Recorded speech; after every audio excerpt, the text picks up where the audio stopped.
segue dessa forma. E aí eu queria começar, né? Acho que a Carol ainda não... Ah, tá aí. Dando boas-vindas a Flamarion e Carol, que são estudantes do PPGEF, né? Que vão começar agora sob a minha orientação e que vem integrar o grupo, né? Somar o grupo. Então sejam muito bem-vindos e se vocês puderem abrir a câmera e se apresentarem, seria bom.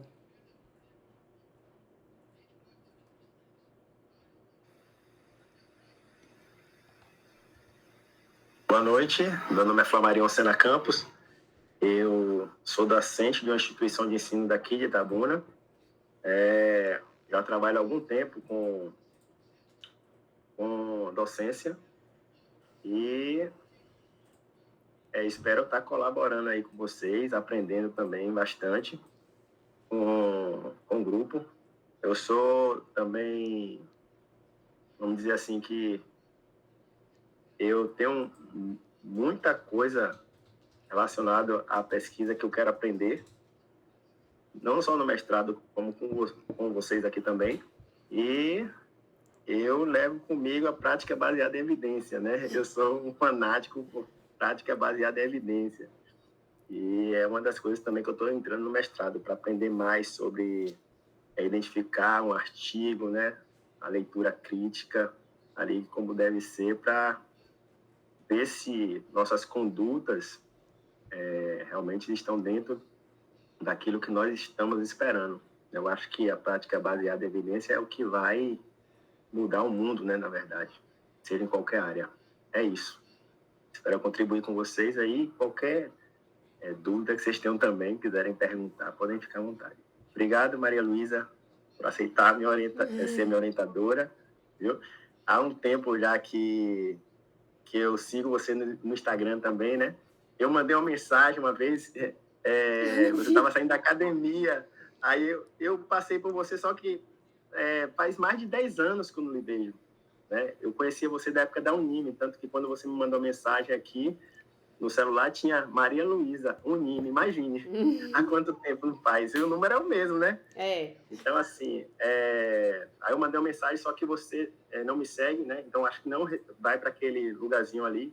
Aí, enfim, mas é uma honra estar sendo seu orientando e espero estar contribuindo aí. É isso. Muito bem. Olha, eu acredito muito que existe um tempo certo para cada coisa abaixo dos céus. Então, se foi nesse tempo, é porque essa é a hora, viu, Flamarion? Seja muito bem-vindo. Vai ser uma honra também orientar. Eu vou contar um pouquinho depois do que aconteceu para vocês dois estarem aqui. Mas seja muito bem-vindo. Obrigado. Carol também ela vai estar ingressando agora, né, no PPGEF. E também é um privilégio estar aqui com você. Então, fique à vontade aí para se apresentar. Seu microfone está fechado. Não te ouvimos. Não.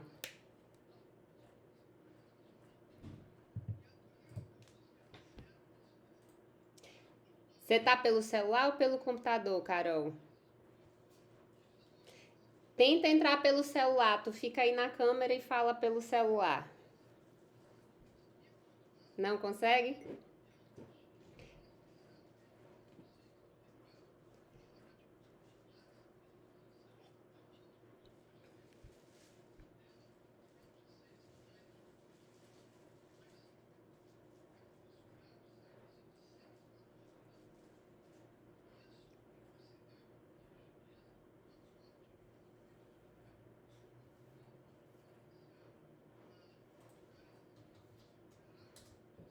Deu certo? Acho que... entrou. Olha, você tá até mais bonita por essa câmera aí. Entrou no celular aqui, entrei no celular para poder falar, mas é porque eu tava tentando usar o computador. E boa noite, né? Foi um prazer, fiquei muito feliz. Na verdade, eu já estava tentando entrar nesse mestrado, já tinha um tempo. E para mim foi uma felicidade. Primeiro porque eu consegui entrar como aluna especial e fui aluna de Maria Luísa, da disciplina dela, baseada em evidências. E foi uma alegria muito grande, né? Foi muito aprendizado, e isso me ajudou a entrar no mestrado posteriormente. A gente tem uma história, né? Como Flamarion contou a dele, eu vou contar a minha, que Maria Luísa era professora da minha filha na graduação lá na UFSB, e ela me falou tanto de Maria Luísa, tanto, e aí depois a minha filha ficou doente, se afastou da universidade. Quando eu entrei para fazer a disciplina, tive a grata surpresa de ser aluna de Maria Luísa também. A gente tem foto dela com minha filha e minha com ela. E a gente aqui em casa brinca dizendo que ela é a nossa professora do coração. Inclusive, ela já falou, se eu puder esse semestre, eu já vou pegar a matéria dela também, que eu quero dividir essa oportunidade de ser aluna da sua professora. E eu sou enfermeira de formação, mas nos últimos 12 anos, vou fazer minhas contas direitinho aqui, nos últimos 12 anos eu tenho atuado também como instrutora de yoga. E esse é o lugar de onde parte a minha prática, né, e a minha vontade de estar dentro desse mestrado de educação física. Escrever para que a gente tenha como basear em evidências os benefícios da prática que eu pratico, né, e que eu leciono já há esse tempo todo, para pessoas, para mulheres. Então, para mim é uma honra estar aqui e fico muito feliz de estar participando desse grupo tão variado, né? Então é isso. Muito bem, seja bem-vinda. E aí depois eu vou fazer um resgate assim da nossa estrutura, né, enquanto grupo, agora definido que vocês fazem parte, porque na semana retrasada a gente teve uma reunião de planejamento, depois eu vou mandar a gravação para vocês poderem assistir, e naquele momento eu ainda não tinha uma definição de quem entraria, só sabia que o Rick seria um dos meus estudantes, isso estava por certo, mas não sabia quem seria o outro. E o mais interessante, aí eu vou contar a história também, né? É que quando eu entrevistei, eu falei, eu queria os 3. Eu falei, eu queria os 3 comigo, porque eu penso, Flamarion, que tem muita coisa, como você ensina, tanto para o curso de fisioterapia quanto para o curso de medicina, e esse conhecimento da pesquisa, ele é um conhecimento que é transversal. Eu fiquei pensando assim, poxa, se ele tivesse no grupo, daria pra gente fazer muita coisa na parte de formação interprofissional. E eu acho que o que ele aprenderia, ele poderia levar para lá. Eu fiquei pensando assim, poxa, seria muito legal nessa perspectiva, né? Do quanto que estar aqui, é o que eu penso, do quanto que você estar aqui, você vai conseguir transpor isso para muitos estudantes. E esse é, de fato, o propósito do grupo, né? Essa tradução, essa transposição do que vocês aprendem aqui para outros lugares. Eu nunca conseguiria alcançar lugares sozinha. É por isso que nós somos um grupo. A partir de vocês, por exemplo, a gente já tem outros professores. A Malu está aqui, ela também é professora do curso de fisioterapia e assim, tem outros, né? E a ideia é exatamente essa, que a gente consiga capilarizar esse conhecimento. Então eu fiquei pensando, poxa, eu queria muito que ele ficasse, mas eu também queria muito que a Carol ficasse. Desde que ela entrou na disciplina, eu falei assim, ainda falei com a Ari ainda não tá aí, eu falei assim, Ari, eu consegui a pessoa para fazer a intervenção do projeto de espiritualidade. E porque a gente não tinha essa necessidade de ter alguém com conhecimento da yoga para somar o projeto de espiritualidade, a gente não tinha. Na época que você entrou, eu falei assim, nossa, é ela, é a cara dela. Eu falei assim, mas eu queria os 3, eu queria o Rick também, porque o estudo que a gente vai fazer com ele tem muito a ver com a linha de pesquisa de mulheres e de exercício. Eu falei, eu queria os 3. E daí, ontem, o coordenador me ligou, Maria Luísa, você pode ficar com os 3? Eu falei, claro que eu posso! Claro que eu posso ficar com os 3. E assim, foi ótimo porque acabou que deu certo e vocês vão entender que não foi por acaso, né, que vocês vieram para esse grupo. Então, sejam muito bem-vindos. E eu também queria apresentar, né, a professora Renata Passim, que também eu acredito que está vindo para trazer o grupo para outro nível, né? Renata tem contribuído indiretamente com os projetos a partir das bancas, né?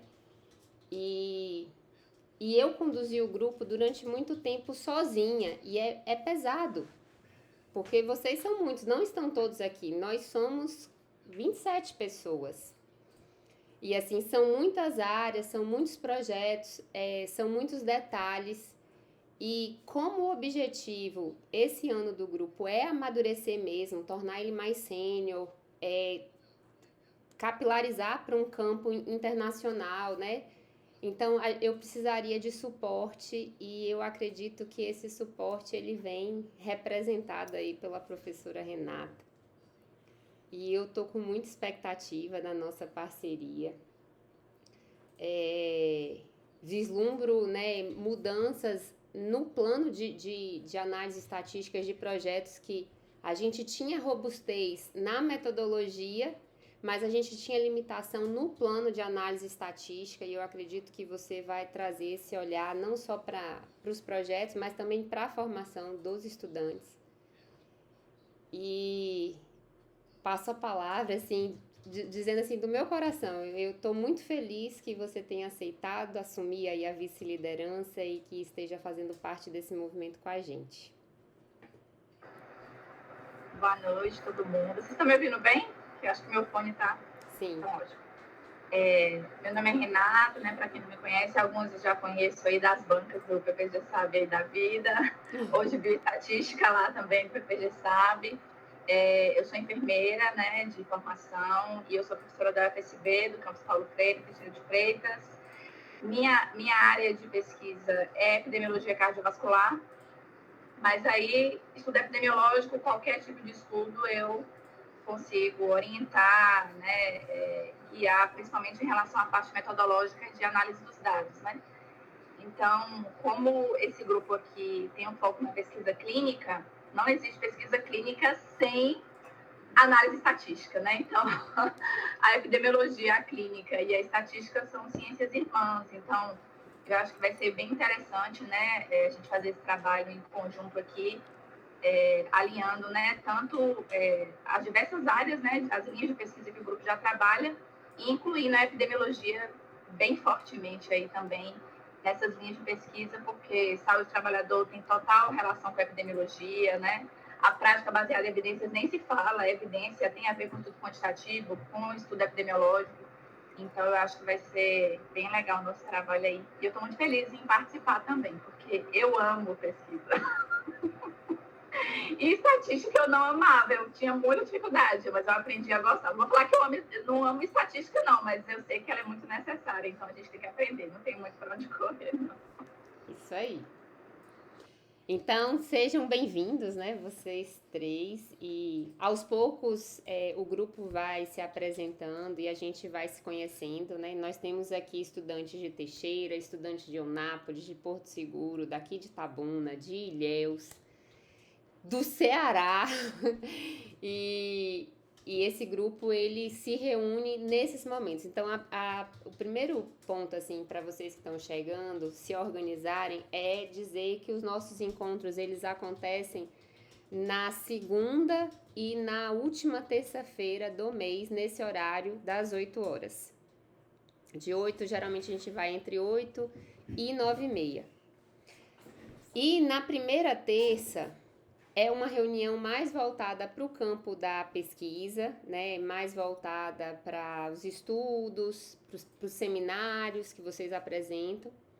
E a segunda reunião do mês, ela é mais voltada para o desenvolvimento das soft skills, né, para o gerenciamento de tempo, gerenciamento de emoções e o que vocês precisam desenvolver dentro de vocês para gerenciar a pesquisa e a vida de vocês e mestrado e tudo mais, de forma a se manterem saudáveis aí, ou o máximo possível durante o percurso do mestrado.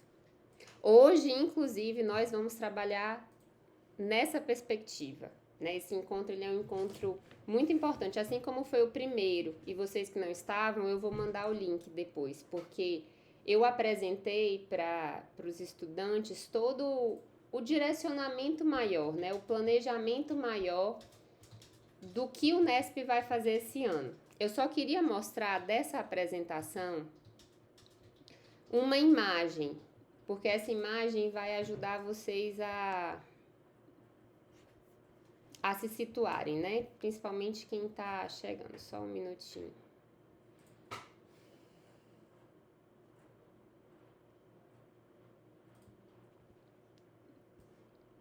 Que é essa imagem aqui do grupo.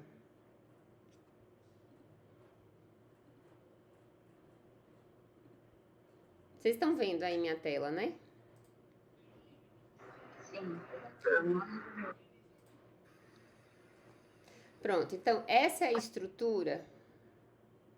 Deixa eu... Não sei o que eu fiz aqui. Bom, essa é a nossa estrutura de projetos e do grupo, né? Só para quem está chegando a entender, nós temos 1, 2, 3, 4, 5, 6 grandes braços de projeto de pesquisa. Todos eles fazem articulação com saúde e trabalho. Mesmo a questão da medicina baseada em evidências, ela tem uma relação por conta do próprio processo de trabalho docente, né? E dentro de cada um dessas estruturas, a gente tem 2, 3 ou um pouquinho mais, né, de estudantes. E Flamarion, eu não conversei, né, com Flamarion, nem com Carol, ainda nem com o Rick, né, que são os 3 que estão entrando. Vou conversar com vocês, mas a minha ideia, Flamarion, para você é transitar entre o projeto de espiritualidade e o projeto de formação em saúde. Depois eu vou conversar contigo e explicar, porque, por exemplo, o Rodrigo, ele fez um estudo para pesquisar sobre conhecimentos e habilidades de estudantes de medicina sobre a medicina baseada em evidências.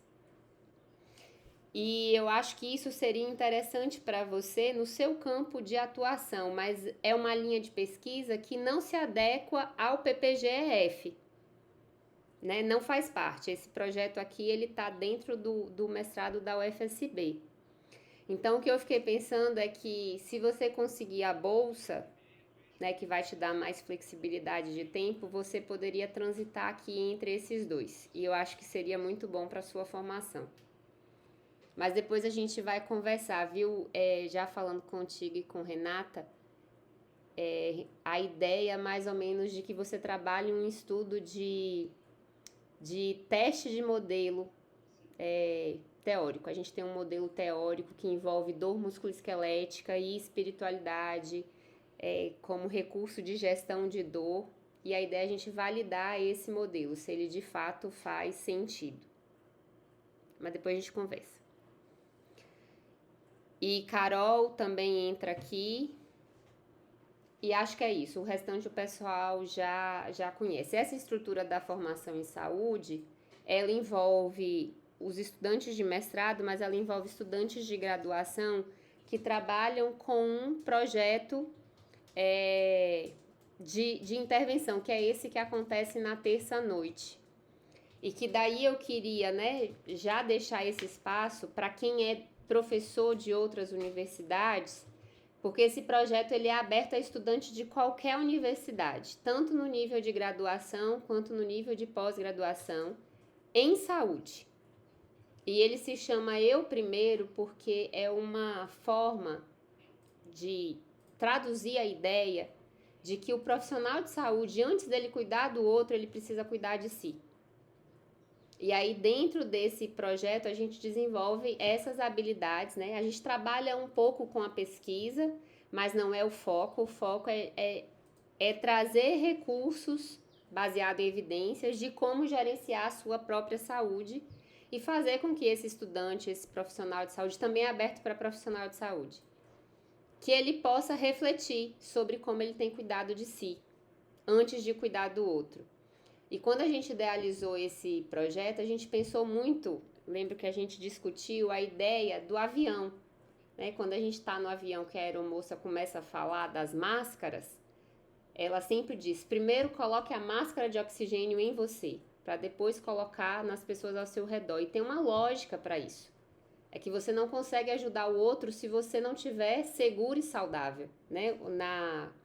No mar também é a mesma coisa, o salva-vidas, ele precisa estar seguro para ir salvar alguém. Eu não posso salvar se eu não tenho condição segura de fazer isso. Então, esse projeto, ele parte desse princípio, de que eu, estando bem, eu consigo, tendo como cuidar de mim, eu tenho como cuidar do outro. Do contrário, isso não é tão possível. Então, já deixo aqui para vocês, porque vocês vão ver esse movimento acontecer. Agora, em março, vai ter a seleção, a gente vai abrir a seleção, vou começar a conversar com Ilka, com Brenda, com Cícero, para a gente lançar o edital. E em abril a gente inicia. E essa semana uma estudante, que ela é de psicologia, entrou em contato comigo, ela falou assim, eu tenho muito interesse em participar do projeto de vocês. Eu falei, você é muito bem-vinda, porque hoje a gente não tem nenhum estudante de psicologia, mas os nossos projetos, eles caminham muito pelo efeito de intervenções no comportamento humano. E ter uma psicóloga faria muito, ou estudante, ou uma psicóloga formada, faria muito diferença quando a gente fosse discutir algumas questões técnicas, né? E aí vamos ver. Inclusive, se vocês tiverem contato com alguém que tem interesse em contribuir, a gente está aberto para isso.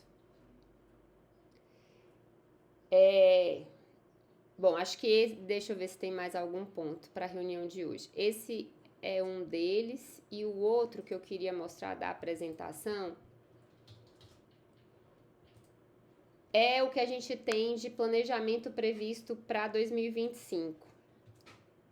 Então, o principal ponto, pode pegar, é que a gente vai trabalhar primeiro no fortalecimento do que a gente já vinha fazendo, né, dos projetos. O projeto Eu Primeiro é um deles. Mas a gente tem como foco, que depende diretamente de vocês, que é nas produções. E aí, o objetivo dessa nossa reunião de hoje é trabalhar um pouco da ideia de como gerenciar as demandas de vocês e os planejamentos de vocês para que a gente consiga alcançar esse resultado, que é o resultado de melhorar as nossas produções. Então, a nossa reunião de hoje, ela vai girar em torno disso, né? Do autogerenciamento, na verdade, de um planejamento estratégico que parte individualmente de vocês para que a gente possa alcançar essa meta, que é a meta do grupo. Então, nós vamos fazer agora um movimento que é um movimento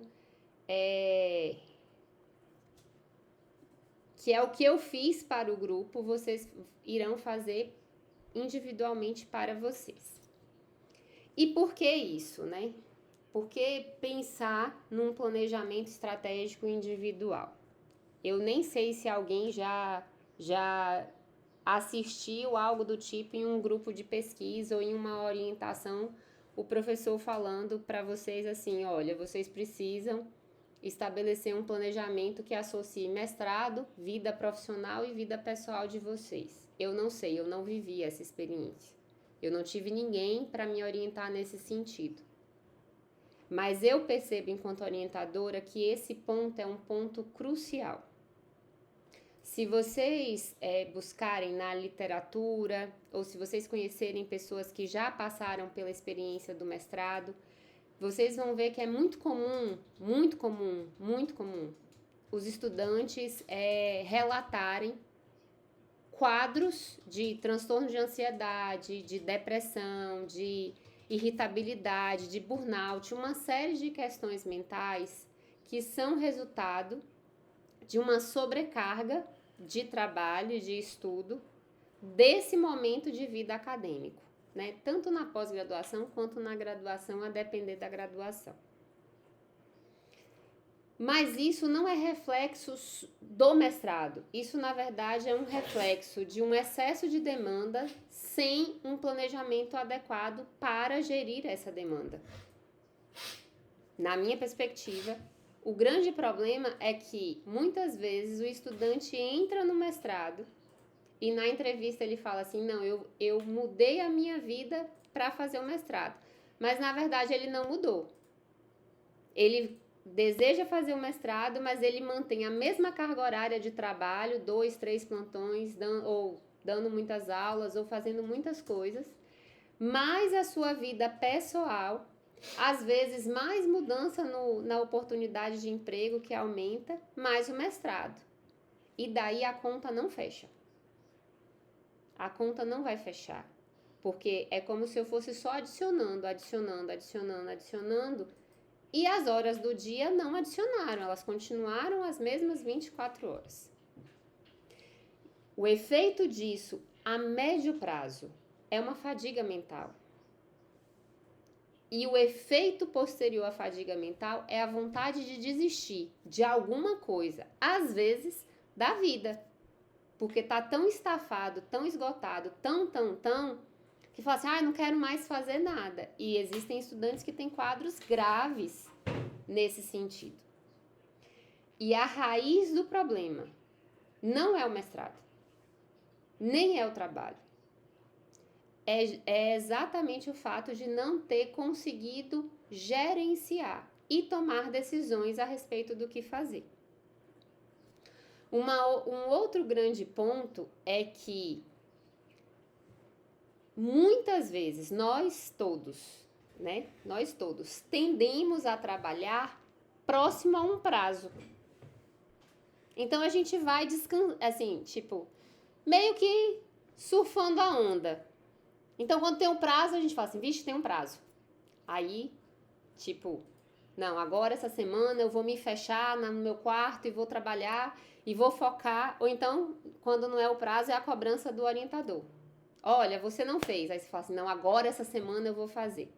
E aí, isso gera uma rotina de oscilação. Ou seja, ora eu tô mais ou menos, ora eu tô num pico de estresse. E aí você não consegue se manter no pico de estresse muito tempo, porque senão você pifa. Então você cai de novo. Aí depois você fala assim, não, deixei, para dar conta do mestrado que estava atrasado, eu deixei de fazer o meu trabalho profissional. Na semana que vem tu tá estressado por causa do trabalho. Só que para cobrir o mestrado na primeira semana, o trabalho na segunda, tu deixou sua família desfalcada. Então, na terceira semana, tu tá dando conta da família, ou da casa, ou das questões domésticas. Ou seja, tu tá sempre reagindo. Resultado disso, esgotamento. Resultado pós-esgotamento, vontade de desistir. O que eu tô falando para quem é estudante já do mestrado, quem concorda comigo já viveu isso, levanta a mão. Só para vocês. Não precisa nem falar, só levanta a mão. Porque essa é uma realidade que é comum. O que fazer? E assim, eu posso falar, inclusive como orientadora. Eu tenho todos vocês de orientandos. Eu trabalho na graduação. Eu comecei a coordenar a parte de extensão de um dos cursos onde eu atuo. Eu cuido da minha casa todinha, da roupa para lavar, roupa para dobrar, almoço, tudo. E eu tenho 3 meninos e eu tenho um marido. E eu tenho uma vida que eu não abro mão, faço balé, faço crossfit. E tenho as mesmas 24 horas que vocês. O que eu aprendi a fazer, que é o que eu vou tentar trazer para vocês. Eu aprendi a fazer um pouco todos os dias. Então, é planejamento mesmo. É planejamento, é disciplina e é constância. Esse é o segredo. Para que vocês consigam seguir nas muitas demandas de vocês sem enlouquecer. E sem ter a vontade de desistir. Que é o mais grave. Todos os meus estudantes, todos até agora, tiveram um período que eles não queriam, eles abandonaram. Porque eles estavam ali na mente batalhando entre continuar ou desistir. Porque vamos concordar que desistir não é nem porque você quer, é porque aparentemente é a única opção possível e a mais fácil. Eu simplesmente desisto. Deixo pra lá. Só que existe um preço para a desistência. É o preço do seu sonho, é o preço de uma oportunidade de emprego no futuro, é o preço de um reconhecimento profissional, é o preço do que vocês já investiram até aquele momento de desistir. Então, o meu papel aqui, para além de ser orientadora, eu falo isso para os meus alunos, a orientadora técnica, é tentar ser uma orientadora para a vida, assim. A partir do que eu aprendi. E assim, eu sou uma das pessoas que no doutorado teve burnout. Eu esgotei tudo. Eu fiquei um tempo sem querer voltar a estudar, inclusive. De tanto que esse efeito do doutorado ele foi negativo para mim, porque naquele momento da minha vida, eu fiz meu doutorado em São Paulo, viajando, indo e voltando, com uma bebê de 1 ano e 2 meses, e grávida num primeiro momento e depois com um bebê recém-nascido. Então, assim, foi uma loucura. Não foi a culpa do doutorado, foi a dinâmica de vida que eu estava ali naquele momento. Eu trabalhava em 2 lugares. Mas eu tive burnout. E eu não gostaria que nenhum de vocês passasse por isso. E eu também não gostaria que vocês perdessem tempo batalhando na mente entre seguir ou não seguir. Então, o primeiro acordo aqui é: não tem como desistir, ok? Eu sou uma pessoa que não desiste nunca. E os que tentaram desistir sabem aí que eu fui buscar na mão. Quem pensou em desistir sabe que eu fui, não vai. A gente vai junto, mas não vai. Só que é ruim. Por exemplo, gera um atraso na publicação. E aí, ao invés da gente agir preventivamente, tipo, construindo o que vai vir para o futuro, a gente está sempre correndo atrás do que ficou no passado porque atrasou. Então, tô contando tudo isso para vocês entenderem a importância do que é estabelecer um planejamento estratégico para a vida de vocês. Então, se ninguém tinha pensado nisso ainda, vocês vão pensar agora. O primeiro passo, assim, esse planejamento vocês vão me apresentar, tá? Aí vão ser as reuniões individuais que eu vou ter com cada um. Dentro desse planejamento, e aí se vocês quiserem anotar o que vocês vão ter que ter, a primeira definição que vocês precisam ter é: quais serão as metas do ano letivo? Quais são as minhas metas? E aí a gente tem 3 metas, em geral. A gente tem a meta que é definida pelo programa, que, por exemplo, quem está entrando agora são as disciplinas. No primeiro ano, vocês têm que fazer as disciplinas. Quem está no segundo ano tem que ter cumprido as disciplinas, carga horária de complementar e qualificação para pensar na defesa, né? Ou a qualificação mais a defesa. Então, essa meta anual vai depender do momento em que vocês estão. Ah, Maria Luísa, mas eu ainda não entrei no mestrado. Ok, qual é a sua meta anual a partir deste grupo de pesquisa? O que você deseja desenvolver quando chegar lá em dezembro e você falar assim: nossa, eu consegui fazer isso. Por exemplo, Danile, que vai tentar o mestrado, sua meta anual é escrever, sua principal meta anual é escrever o seu projeto e se preparar para o processo seletivo. Essa é a minha meta. A meta é ser aprovada no processo seletivo. E a meta de vocês, aí vocês vão ser aprovados na disciplina, passar pela qualificação, tal e tal. Desenvolver tal conhecimento e por aí vai. É o que vocês desejam alcançar lá no final. Por exemplo, a meta do grupo é aqueles pontos que eu coloquei lá para vocês. Um deles é aumentar a produção, o outro é continuar o que a gente já fazia, outro é aumentar a internacionalização e por aí vai. Então, quais são as de vocês? Essa é a primeira resposta que vocês vão ter que me dar. Essas metas orientam todas as outras. Por exemplo, Danile, vou usar o seu exemplo porque é recente e é algo que é comum, né? Por exemplo, além do projeto, eu preciso me preparar para passar pela entrevista com calma e tranquilidade. Então, além de escrever algo que é técnico, o que eu preciso fazer para desenvolver em mim calma na hora que eu estiver sendo entrevistada? Então, vocês vão, ao longo, por exemplo, em 3 meses, o primeiro passo para isso é o quê?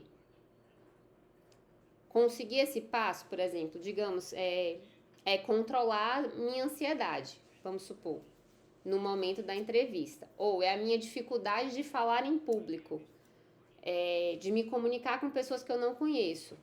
Então, sua meta nos próximos 3 meses é iniciar a conversa com as pessoas que você não conhece, se desafiar a apresentar o trabalho em alguma oportunidade. Vocês vão dividir as metas anuais em trimestres. E aí vocês vão olhar para ela. Um outro exemplo. Quem está começando agora no mestrado, o primeiro ano é um ano de fazer disciplinas e é um ano de escrever o seu projeto, de se apropriar do conhecimento teórico e escrever o seu projeto para o comitê de ética. Ninguém escreve um projeto da noite para o dia. Ninguém se apropria de um conhecimento da noite para o dia. Então, como que você vai dividir essas etapas nos trimestres que você tem? Vamos colocar que nós temos 3 até o final do ano. Como é que vocês vão dividir? Então, no primeiro trimestre, por exemplo, eu vou fazer a leitura e o fichamento dos artigos. E aí já vou escrever o referencial teórico a partir disso. No segundo trimestre, eu vou me dedicar a escrever a metodologia. No terceiro trimestre, eu vou fechar tudo isso e vou submeter o meu projeto para o comitê de ética. Então, é como se eu pegasse um grande elefante e fragmentasse ele em pequenas partes, que são as metas trimestrais. E dessas metas trimestrais, vocês vão fazer as metas de vocês semanais. E vão construindo um pouco. Por exemplo, quantas horas por dia ou quais dias da semana eu consigo estabelecer na minha rotina que é para o meu projeto de pesquisa? Não é para a disciplina que eu estou fazendo, não é para o meu trabalho, é para o meu projeto. Quais dias da semana e quantas horas por dia eu consigo fazer isso? Qual horário? Vocês não têm noção do efeito que é ter essa consistência. Por quê? Porque ler, estudar e escrever não é algo lógico. Tipo, não é assim, eu li um artigo e eu escrevi. É um processo de aquisição de conhecimento. Tá, Malu? Tá falhando para você, Malu?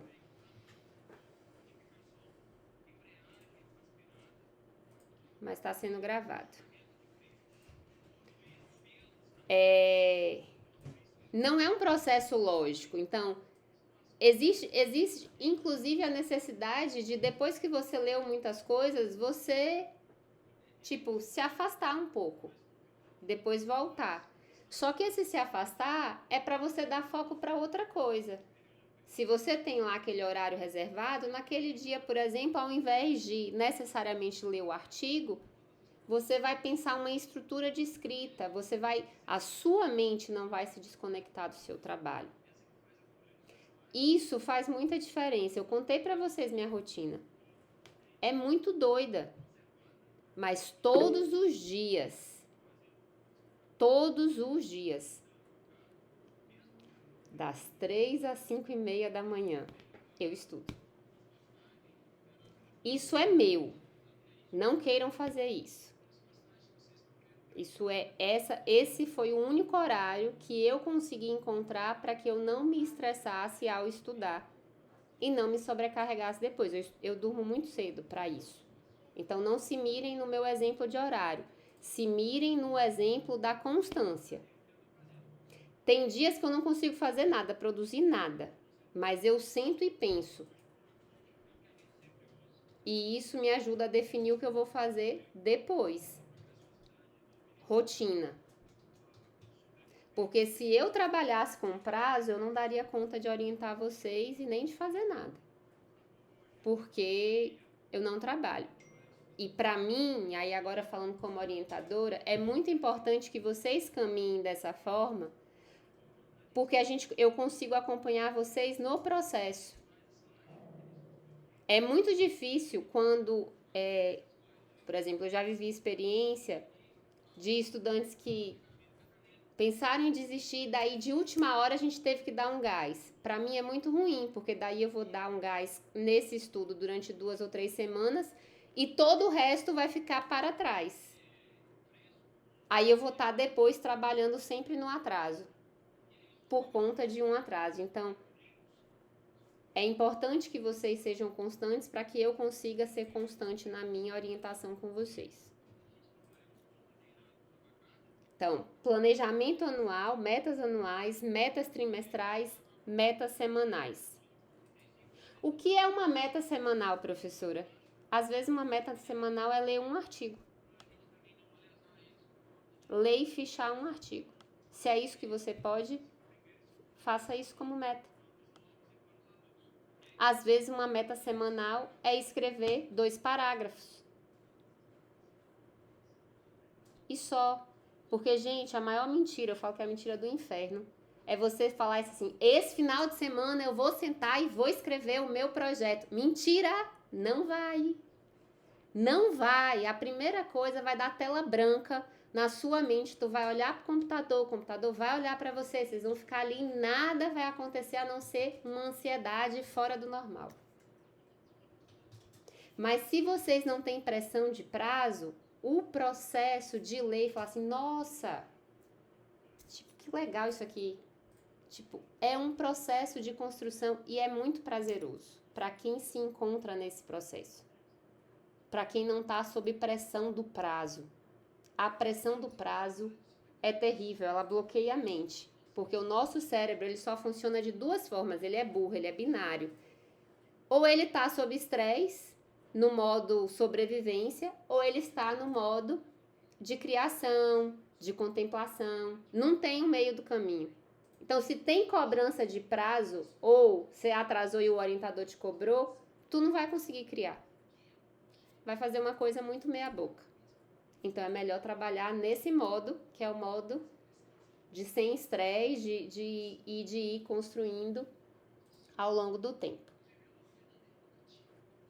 Vou mostrar para vocês o que eu faço. E é só um exemplo, tá? Cada um faz do seu jeito. Meu objetivo não é fazer com que vocês façam igual, mas é dar para vocês uma ideia. Deixa eu achar aqui.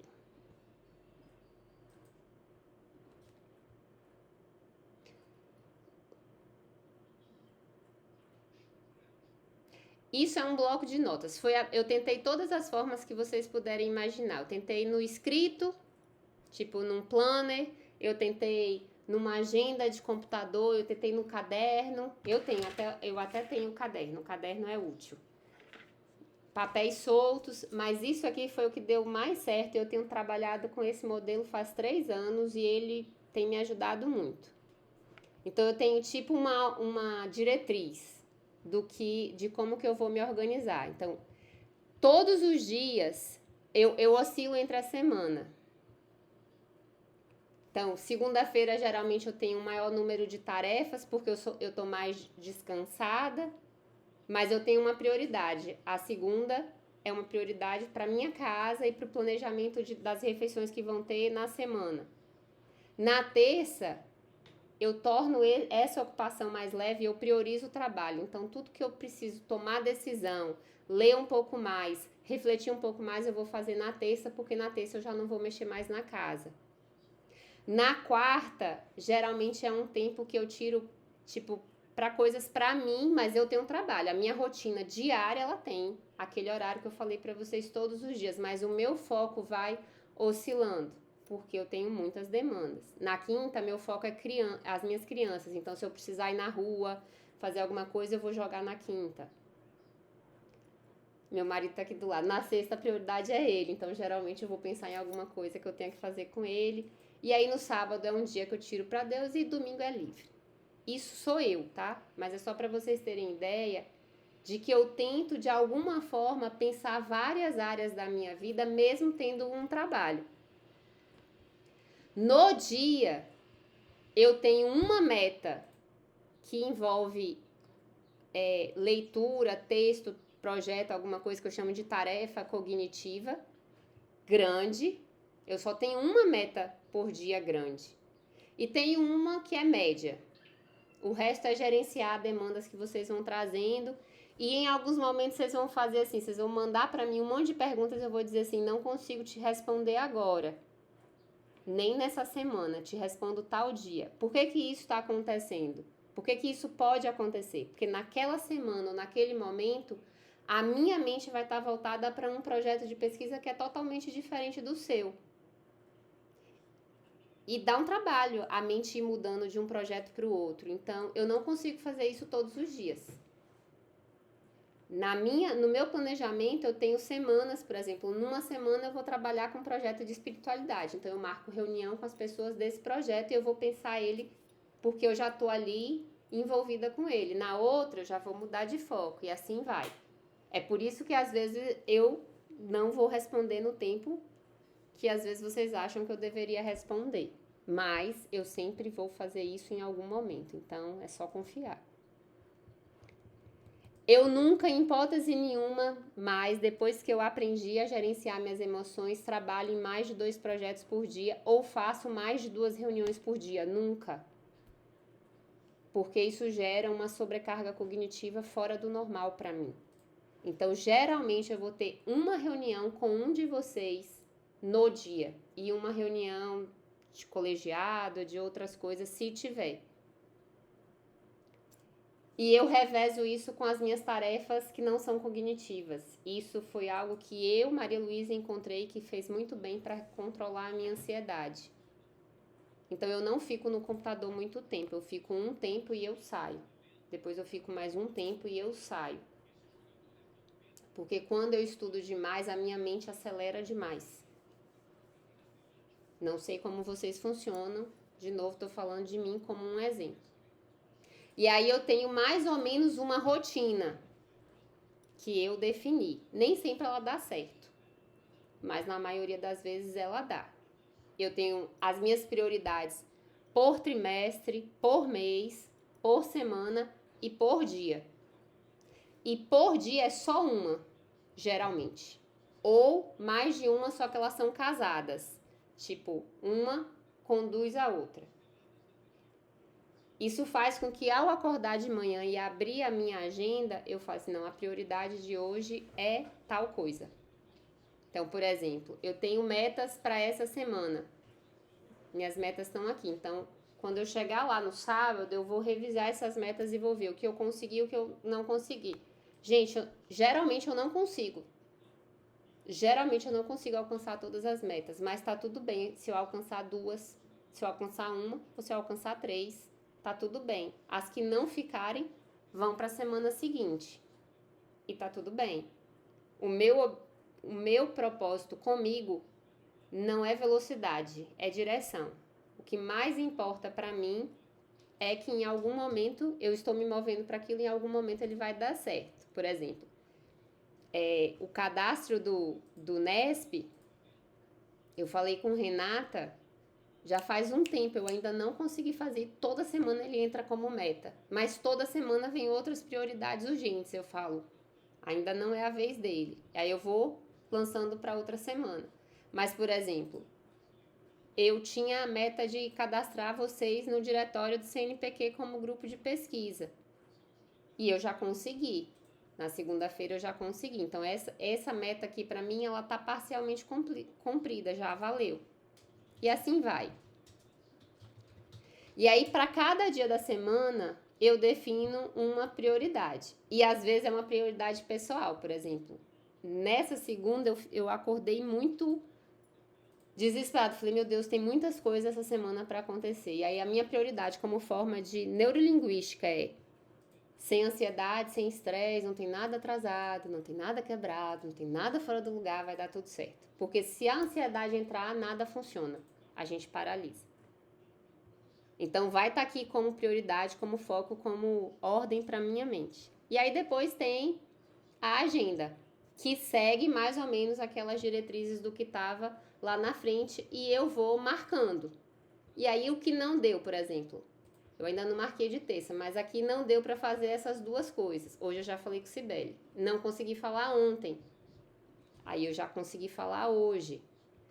Por exemplo, eu tinha uma meta de colocar tudo isso que eu tô falando com vocês numa apresentação bonitinha. Não rolou, não deu tempo. Mas o feito é melhor que o perfeito. A apresentação era um perfeito, era uma perfumaria. Mas o que mais importa é o que eu tô falando. Então eu tô aqui, mesmo sem preparar essa apresentação.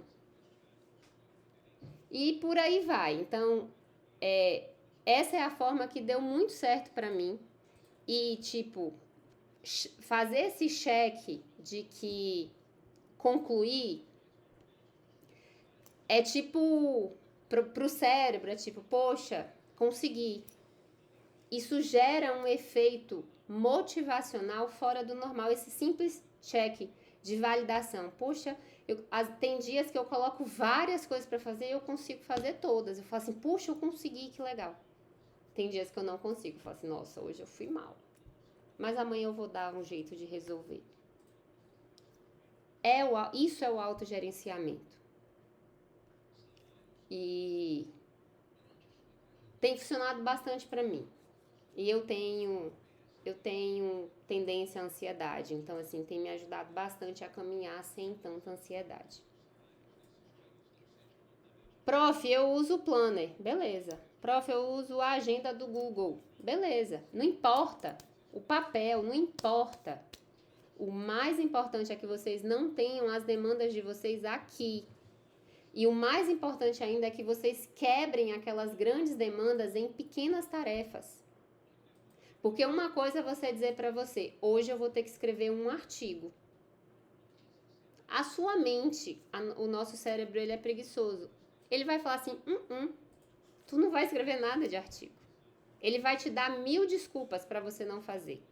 Outra coisa é você dizer assim, hoje eu preciso abrir um Google Docs e colocar a estrutura de um artigo. Eu só preciso fazer isso. Abrir o Docs e colocar a estrutura.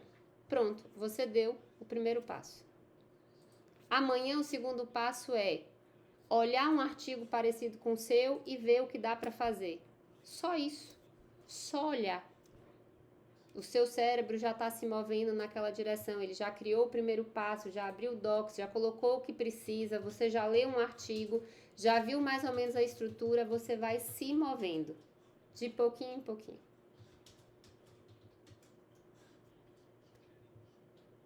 E é isso. Assim, do mecanismo que eu queria mostrar para vocês é isso.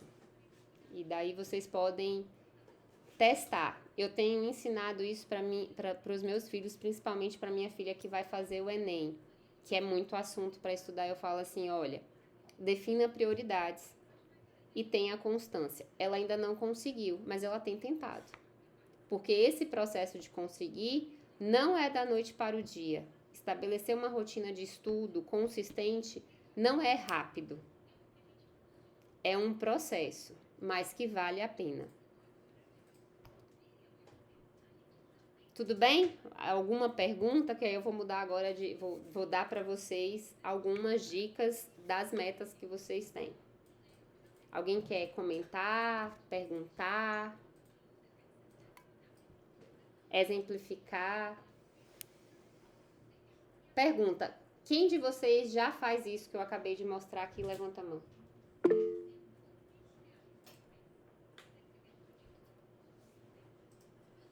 Beleza. Não de forma tão organizada, mas eu faço. Tento fazer. Eu começo e nunca termino. Quando eu chego no meio, já me perdi e volto pro início. O segredo tá em não voltar pro início, mas voltar pro meio, que é onde você parou. Depois que eu comecei a fazer a prática do yoga, eu consegui me organizar melhor. Mas ainda tem momentos que eu olho assim e falo, acho que eu vou ter que mudar isso aqui de data. Eu vou olhando e falo, acho que eu exagerei aqui nesse dia, vou diminuir as atividades aqui. Eu tenho 1 hora aqui para fazer tal coisa, vou ver o que é que dá para fazer. E assim eu vou dentro do tempo, de como eu me sinto também para produzir nesse tempo que eu tenho. Então, às vezes, eu faço como você. Eu pego a estrutura do artigo, boto lá. Aí, depois eu vou, se der tempo e eu estiver me sentindo motivada, eu vou complementando. Aí, eu vou começando a escrever. Aí, onde eu parar, tá parado. E aí, eu pego da onde eu larguei. E no dia seguinte, ou 2 dias depois, e vou seguindo. Ótimo. É isso aí. Essa flexibilidade, ela é importante. Esse planejamento, ele não pode ser rígido. Ele não pode, porque a rigidez também gera bloqueios. Ele precisa ser um norte. E é muito bom você ter anotado, porque vocês já perceberam que, tipo, eu tenho uma meta. Aí você cumpre a meta, você fala assim, nossa, cumpri a meta, então agora eu mereço descansar. Aí quando você descansa, que você volta e fala assim, nossa, eu deixei de fazer tudo isso que eu tinha planejado. Então, ter escrito te permite...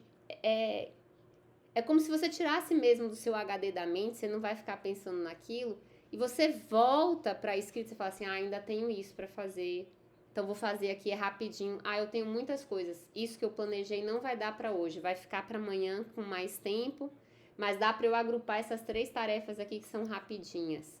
Gerenciar de forma flexível, mas com constância, como se você não se perdesse de você e das suas tarefas ali. Isso é muito bom para quem tem TDAH. Muito efetivo para quem tem TDAH. Bom, daí vocês vão descobrir como dá certo para vocês e vão seguir. O que eu quero é as metas, tá? O planejamento diário de vocês é de vocês. O que eu quero são as metas anuais, trimestrais. E eu quero conhecer os dias e horários da semana que vocês deixaram para estudar. Porque eu vou fiscalizar? Não. É só para que eu possa, inclusive, se eu tiver que marcar alguma reunião, usar aquele tempo ali que vocês têm. Quais são agora eu vou dizer das metas que vocês têm, que são das metas minhas, né? Quem está começando agora tem as metas das disciplinas e tem as metas de escrever o projeto para submissão ao CEP. São as prioridades. Então, por exemplo, quem vai escrever o projeto vai ter que escrever referencial teórico, metodologia, plano de coleta de dados e de análise de dados. Então, como você vai dividir isso com as suas disciplinas? Daí você vai estruturar. Essa é a sua meta. Quem já fez as disciplinas, que está no 2º ano, agora está trabalhando ou coleta de dados, né? E análise dos dados e escrita dos produtos, Então, no fundo, independente do ano que você tá, você vai ter 3 grandes metas em relação à sua dissertação. Então, dentro da construção do mestrado, vale para IC, vale para projeto que eu tô falando, tá? Quem tá na BAP, quem é IC, a mesma coisa. Então, é como se vocês tivessem 3 grandes metas e aí vocês podem se organizar de forma, talvez, trimestral para essas metas. Fora a dissertação, que é o que vai gerar qualificação e defesa, vocês vão ter que construir 4 produtos no ano. Cada um de vocês, independente do ano em que vocês estejam. Um produto vai ser a apresentação que vocês vão fazer aqui na nossa rodada de seminários. Então, eu estou organizando o calendário. Eu imagino que o nosso primeiro bloco de temáticas vai ser o exercício e os seus efeitos fisiológicos, né? As respostas do exercício no corpo, e aí eu vou tentar colocar isso agrupado aí com os projetos de pesquisa. Então, provavelmente vai ser uma temática norteadora. Dentro da nossa rodada de seminários, a professora Renata também vai fazer uma oficina de estatística.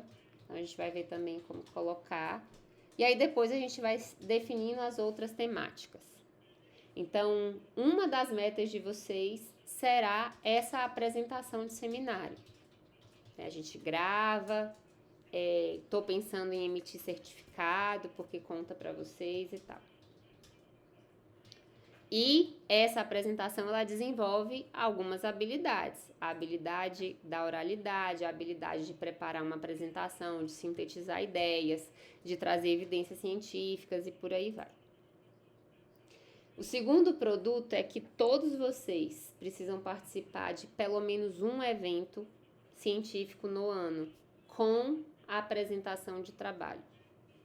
Automaticamente ou preferencialmente que essa apresentação, esse congresso, esse evento, ele tenha anais e vocês tenham dois produtos, né? A apresentação e a publicação nos anais. Então, além da meta que vocês tiveram, que eu falei, né? Que vocês vão definir, uma tarefa que vocês vão fazer é procurar qual é o evento científico que vocês pretendem participar esse ano. E esse evento, ele deve, ou é recomendado, que tenha algum tipo de aderência com o seu projeto de pesquisa. Então, por exemplo, tem o evento da ABRAPG, que eu vou tentar submeter o projeto da Marcela, que é de exercício, o projeto da revisão de escopo de Ariane, que é sobre intervenções espirituais para o manejo de dor. Esse evento da ABRAPG, ele é muito interessante porque os anais dele são publicados na Brazilian Journal, e é uma revista de fator de impacto alto, então eu considero que é uma excelente oportunidade de publicação. Eu não sei se mais alguém tem algum material que tenha aderência com a fisioterapia, mas se tiverem, acho que a gente tem alguns poucos dias para preparar o resumo para a submissão. E o outro produto é um artigo científico. Prof, mas eu não vou ter dados. Pode ser artigo ou pode ser capítulo de livro, tá? Eu não tenho dados ainda. Você tem os dados da sua revisão. E isso já dá para fazer uma publicação de artigo. Por exemplo, tem estudantes que às vezes fazem uma revisão sistemática mais um projeto, então no primeiro ano vai publicar a revisão, é o caso do João, que no primeiro ano a gente vai tentar publicar a revisão sistemática, no segundo ano o desenvolvimento do aplicativo. Eu acho que talvez, a depender de como você caminhe, Malu, você também tem condição de, no primeiro ano, publicar a revisão e no segundo ano fazer a coleta de dados do projeto das domésticas, que é uma parceria com a Cibele. Então, assim, comecem a pensar sobre isso. mas a meta é que vocês tenham uma publicação a cada ano. Quem não está no mestrado, mas está aqui, dessa vez não vai escapar. Então, eu mapeei algumas coisas e, por exemplo, eu vou conversar com Camila sobre um material que ela pode desenvolver de processo de análise ergonômica. Camila tá aí ainda? De processo de análise ergonômica. Então, um artigo para a gente descrever essas etapas. E eu também lembrei, Camila, que eu tenho um projeto de pesquisa que foi iniciado por uma estudante de iniciação, que é sobre condições ergonômicas com servidores públicos. A gente teve uma coleta, mas a gente não fez nada com esses dados. Eu acho que você pode ajudar aí. Então, você vai ter a meta também de ter essa produção. Dani também, enfim, todos, independente do nível. A gente vai sentar e vai conversar qual seria esse produto. Porque essa ação da publicação para vocês que ainda não estão no mestrado vai preparar o currículo de vocês para o mestrado e isso pode fazer diferença depois, inclusive para ter uma bolsa.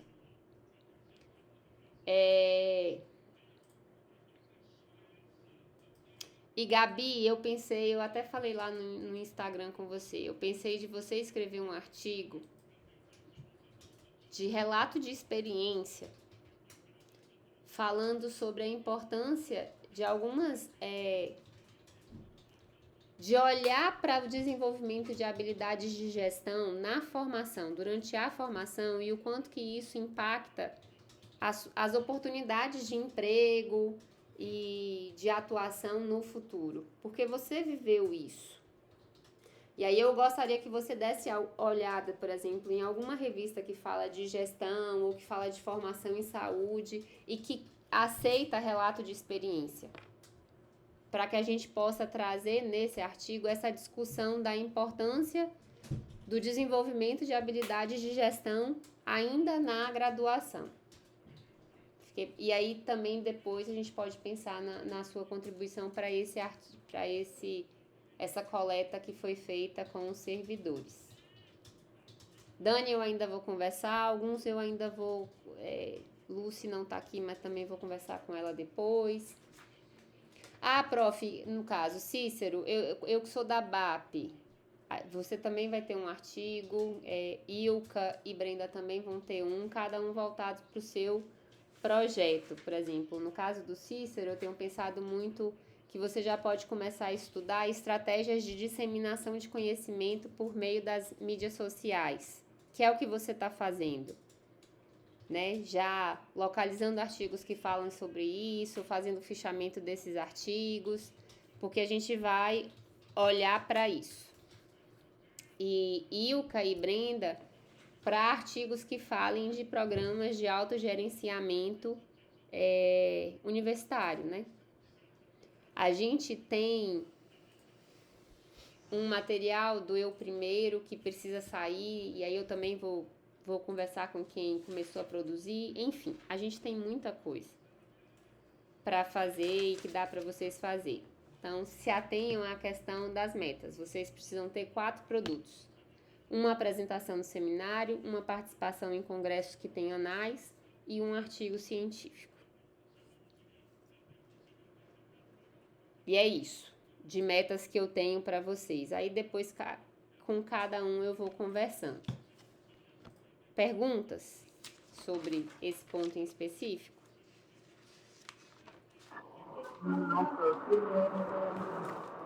Joia. E aí, o que eu tenho mapeado, que, por exemplo, a gente vai acabar conversando, né? Que é do grupo. Existem algumas submissões que estão acontecendo, então, ou que vão acontecer, que eu tenho trabalhado.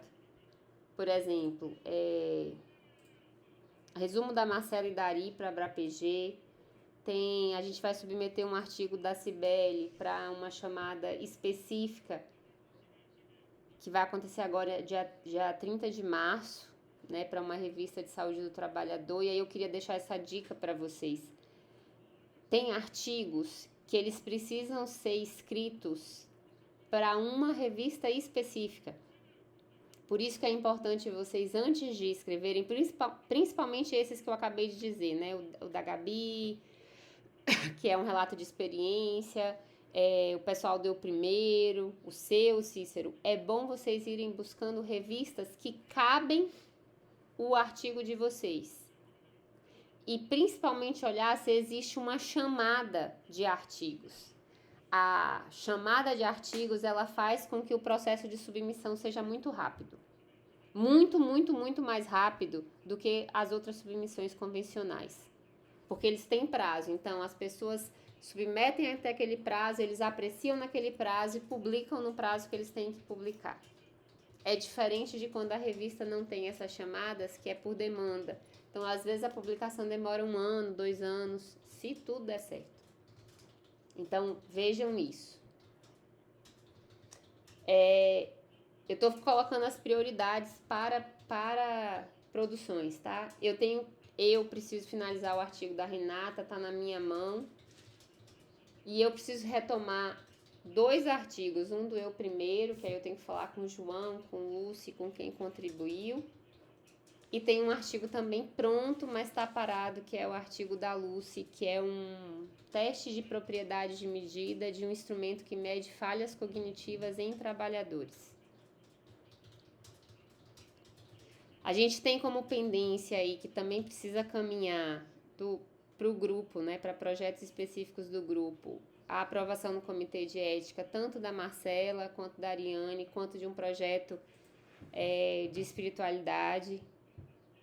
2 desses projetos estão no CEP da UESC, um eu preciso fazer para mandar para o CEP da UFSB.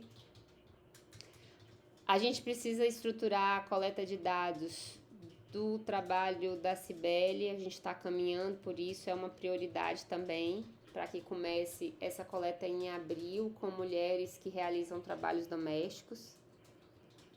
E a gente precisa iniciar as produções, que aí é o que vocês vão colocar como metas, né? Que é esse artigo da Gabi, é que vocês vão começar, então não tem nada atrasado, é o que está por vir. O artigo de Cícero sobre o uso de mídias sociais para disseminação de conhecimento, o artigo de Camila, e tem um outro artigo parado que eu vou ver quem vai tocar ele, que é sobre a Universidade Promotora de Saúde. E acho que é isso, que assim, que são as metas que já estão listadas, né? Tem muitas outras, mas essas são as extra-rotinas, digamos assim, extra-qualificação, extra-defesa, o que é considerado de rotina. E aí eu estou compartilhando com vocês para os alunos que fazem parte dessas incluírem elas nas suas metas, né? No seu planejamento. Por exemplo, Mônica, o seu planejamento precisa prever, a partir de agora, né, a escrita do seu projeto para a coleta de dados das mulheres, mas também precisa prever o desenvolvimento da intervenção que você vai fazer lá com as adolescentes. Então, você precisa ter isso mapeado. E acho que é isso. Observe que diga a ele que pode ser no próprio dia, eu acho que é no próprio dia 17 que eu vou falar com você. A gente pode falar à noite, nesse horário, se ele puder, nesse horário das 8.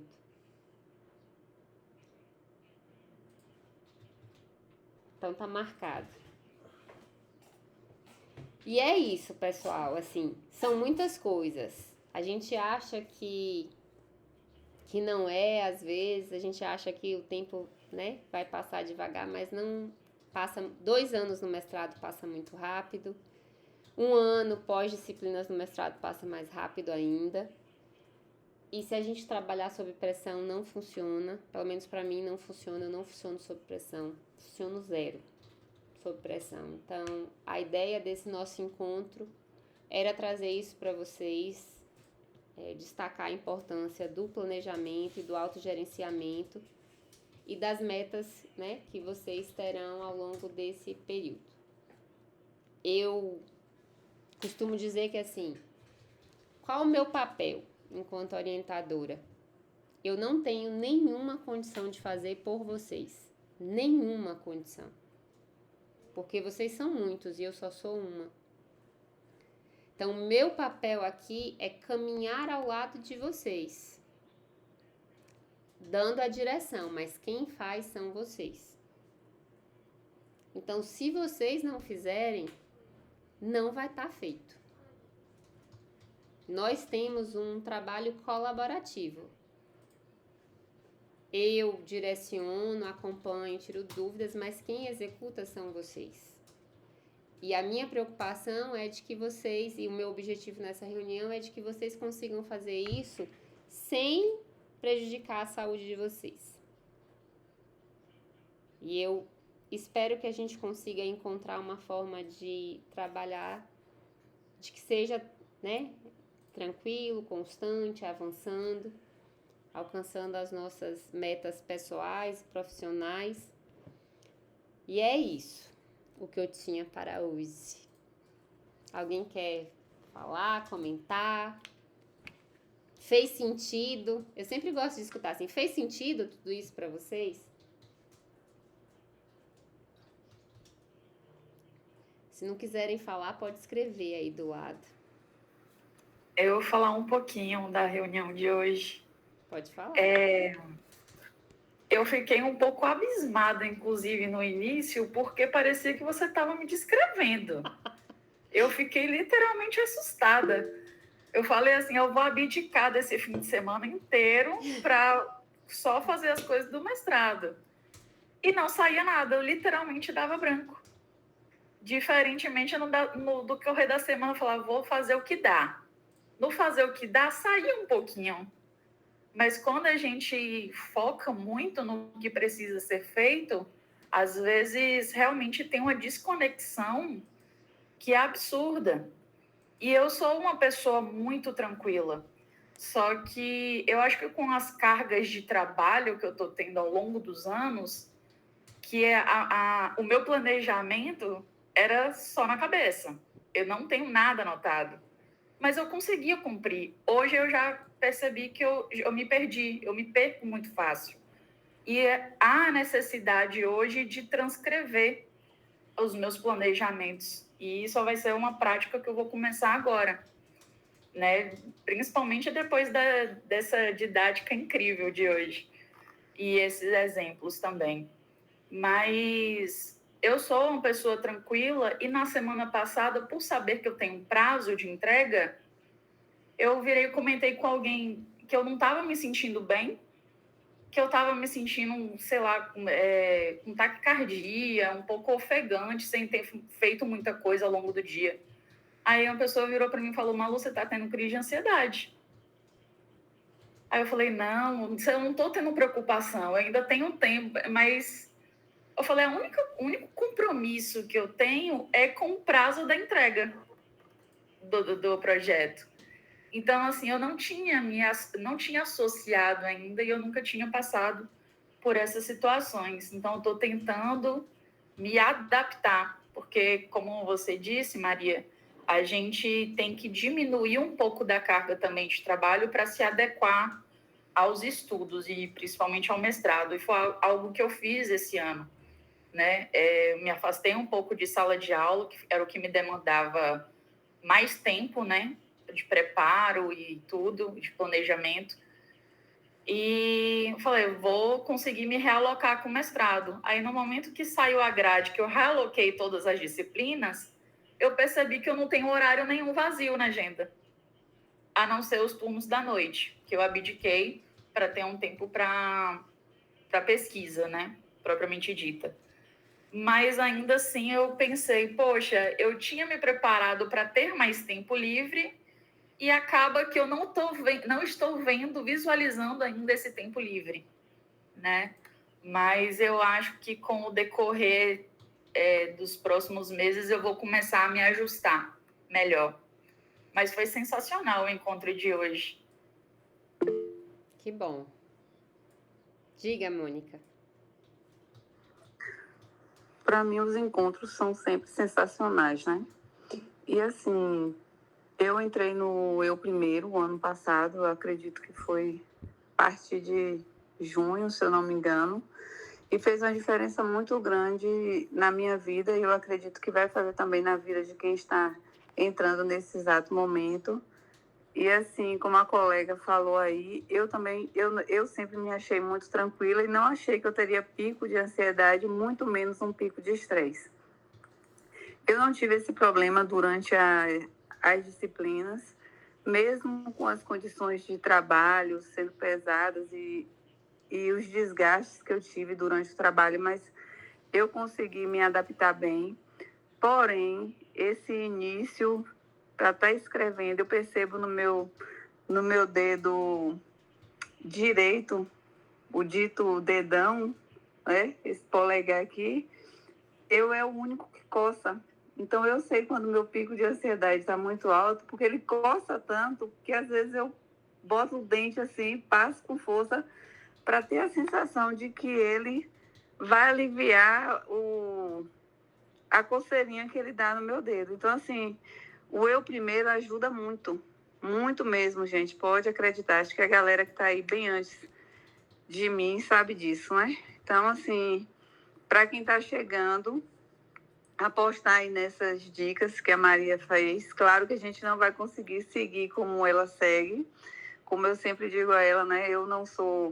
Eu acho massa a questão dela, casa, comida e a rotina diária do dia. Essa não faz parte da minha vida, eu até tento, mas é uma rotina que eu não gosto, mas eu admiro muito, ela sabe disso. E que a gente possa ir em 2025 se adequando e consiga chegar às nossas metas, né? Eu vou conseguir, porque eu posso estar só com a ponta do nariz respirando, mas eu estou firme e forte. Amém. Malu, como que eu sei disso que você está passando e que vocês já passaram ou vão passar? É que eu já vivi. Então, o que eu tô falando para vocês aqui foi algo que eu vivi e que foi difícil demais para mim, que tipo, eu já vivi todas as experiências difíceis no sentido de eu já tive dias de sentar e não sair nada, eu já tive crise de ansiedade por tentar forçar a minha mente a produzir quando ela não estava pronta para produzir, de querer escrever sem ter lido o artigo, tudo que vocês vão tentar fazer, eu já tentei, porque eu já estive desse lado aí.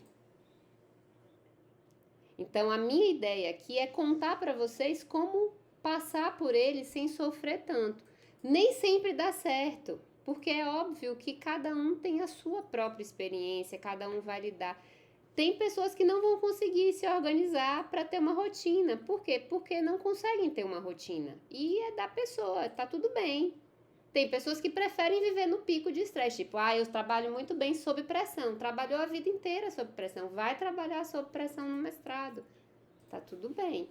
Por isso as metas. É que, independente de como vocês vão lidar com isso, vocês precisam dar conta da meta.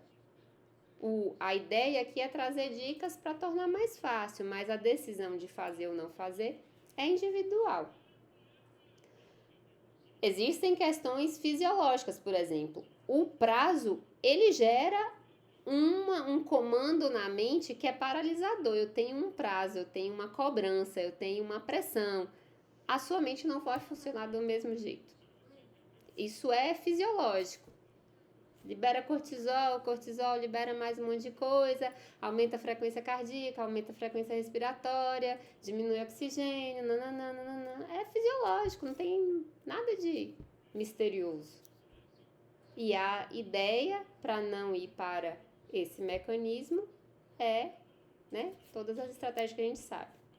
E uma delas, e eu ia falar isso para vocês, é assim, o maior erro do estudante, de qualquer nível, é abrir mão da sua saúde ou da vida social por conta dos estudos. Também são mentiras, que eu digo que são mentiras do inferno. Tipo, eu não vou fazer exercício porque eu não tenho tempo.